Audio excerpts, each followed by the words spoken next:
நான் பயப்பட மாட்டேன். ஆமாம்பா, தோல் மேல கை போடாத. கையை உடச்சு இதுல சொல்லி விட்டுருவாம்மா. ஆமா, ஏதாவது அதிகமா பேசுனே குஞ்ச எடுத்து கேரட் சீவர கட்டில சீவி விடுவாம்மா.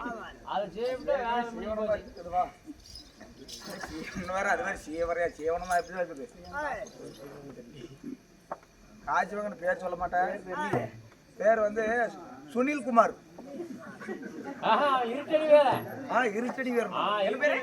இருட்டடி வீரணும். பழனிசாமி அண்ணவா? பழனிசாமி அண்ணன் பாப்பா சொல்லாயா பாப்பா.